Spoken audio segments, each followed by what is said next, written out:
Assalamualaikum, balik lagi sama aku tentunya di channel Bidan dan Bi. Oke, di video kali ini kita akan membahas tentang pilihan KB yang boleh digunakan untuk ibu menyusui. Nah, sebelum kita bahas, kayak biasa buat yang baru mampir di channel ini atau yang belum subscribe dulu dong. Ayo klik untuk dukungan kalian pada channel YouTube Bidan dan Bi ini. Makasih banyak ya. Oh ya, jangan lupa juga untuk follow Instagram @bidan dan Bi. Dan jangan lupa juga untuk diklik tombol loncengnya.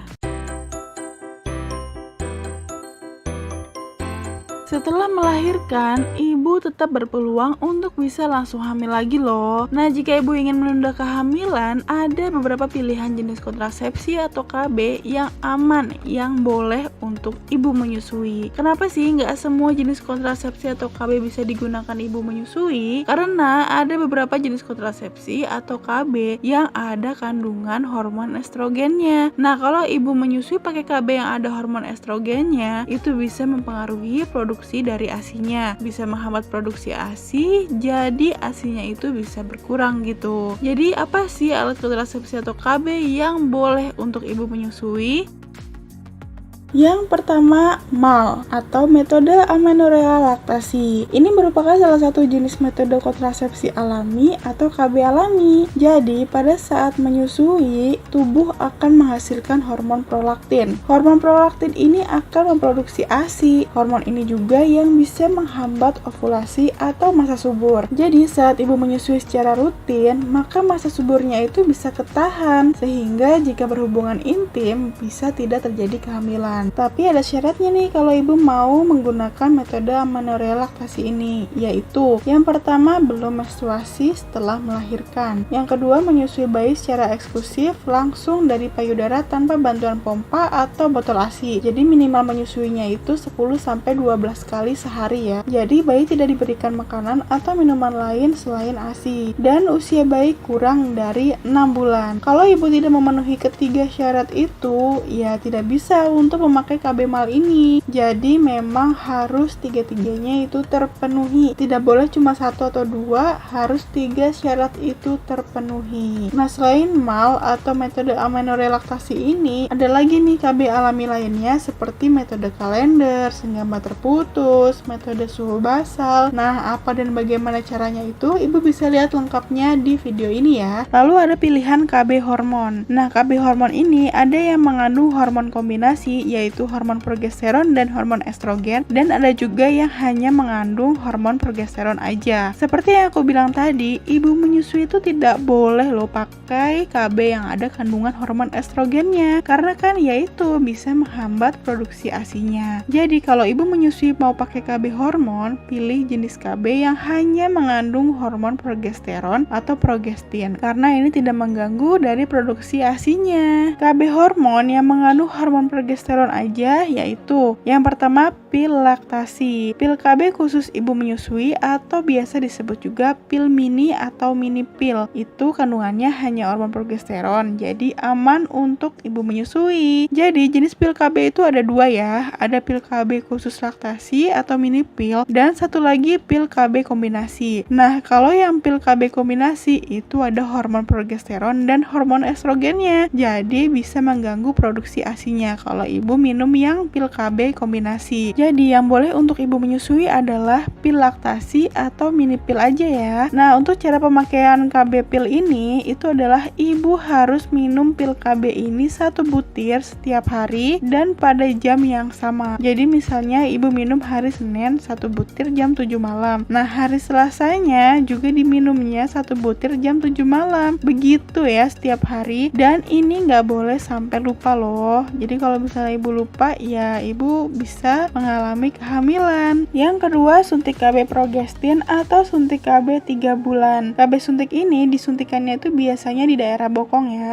Jadi suntik KB itu ada 2 jenis, ada yang 1 bulan dan ada yang 3 bulan. Untuk suntik KB 1 bulan itu disuntikannya setiap 1 bulan sekali. Itu mengandung kombinasi ya, jadi ada hormon progesteron dan estrogennya. Karena ada estrogennya, jadi tidak dianjurkan untuk ibu menyusui. Nah, yang Yang kedua ada suntik KB 3 bulan. Jadi disuntikannya itu setiap 3 bulan sekali. Itu mengandung hormon progesteron atau progestin aja. Nah, ini yang boleh digunakan oleh ibu menyusui. Jadi pilih yang suntik KB 3 bulan ya kalau misalnya ibu mau pakai KB suntik. Yang ketiga, implan atau susu KB. Nah, implan ini bentuknya tuh kecil kayak batang korek api, tapi ini lentur gitu. Dan ditanam di bawah kulit, biasanya di lengan bagian atas. Implan ini hanya mengandung hormon progesteron atau progestin aja. Jadi aman ya buat ibu menyusui. Nah, kalau ibu memakai KB implan atau susu KB ini dipasangnya 1 kali dan itu bisa mencegah kehamilan sampai 3 tahun. Nah, KB jenis hormon yang boleh digunakan untuk ibu menyusui yang terakhir adalah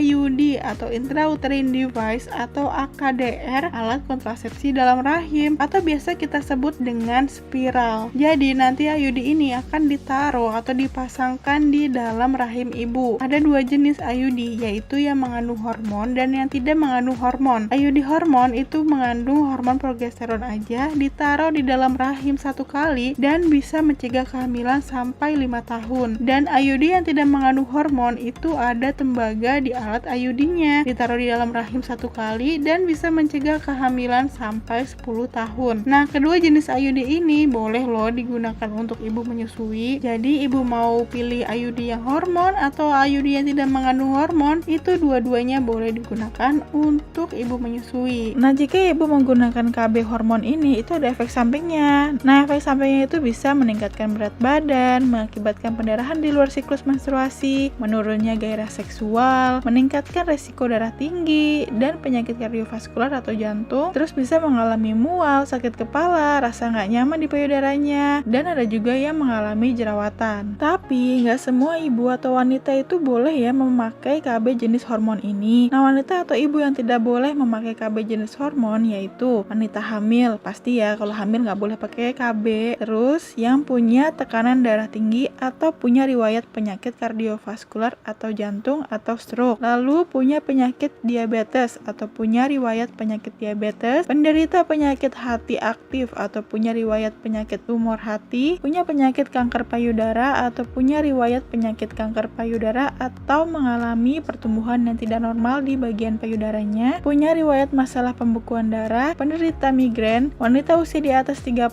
tahun, wanita perokok, dan wanita yang sering mengalami pendarahan di luar siklus menstruasi. Nah, kalau misalnya ibu termasuk dalam kategori itu berarti ibu tidak boleh untuk memakai KB jenis hormon. Nah, untuk IUD, ibu menyusui kan boleh ya untuk menggunakan KB IUD, baik yang KB IUD ada hormonnya atau yang tidak ada hormonnya. Nah, terus juga tidak semua ibu itu boleh ya menggunakan KB IUD.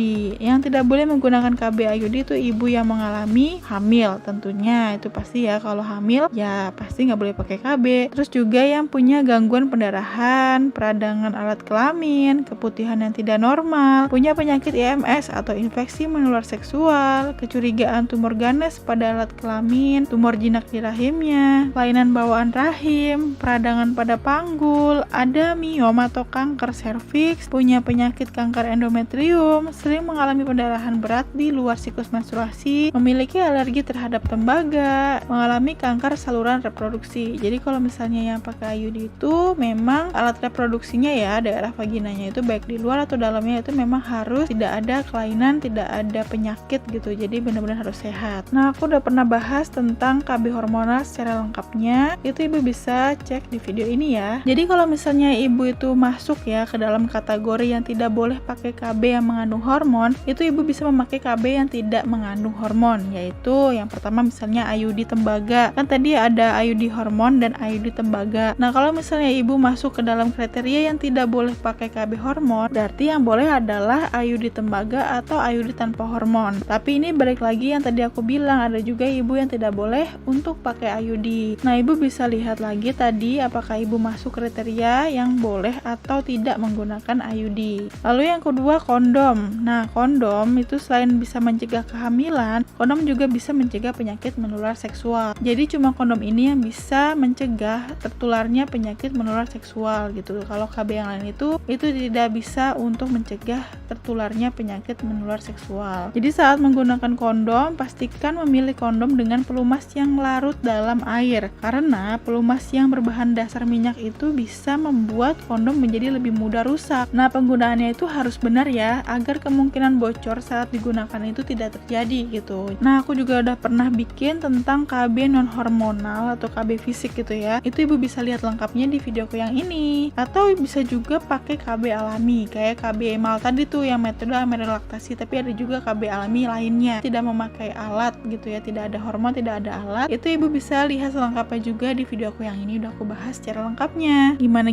caranya, apa aja itu ibu bisa lihat di video ini. Nah, untuk ibu yang sudah tidak ingin atau sudah tidak ingin memiliki anak lagi, itu ibu bisa menggunakan KB steril. Itu juga ada di video ini ya, penjelasan lengkapnya. Kalau ibu masih bingung mau pakai KB mana nih pada saat menyusui, itu ibu bisa konsultasi langsung dengan bidan atau dokter kandungan. Oke, itu tadi adalah jenis KB yang boleh digunakan untuk ibu menyusui. Semoga membantu, semoga bermanfaat ya. Buat yang baru mampir di channel ini atau yang belum subscribe dulu dong. Ayo klik untuk dukungan kalian pada channel YouTube Bidan Bi ini. Makasih banyak ya, makasih loh. Kalau kalian suka sama video ini jangan lupa untuk di like. Kalau ada pertanyaan atau kalian mau aku bahas apa di video selanjutnya, komen aja di bawah. Makasih udah nonton videoku kali ini, nonton juga videoku yang lainnya ada di playlist, tinggal diklik sesuai dengan kebutuhan kalian.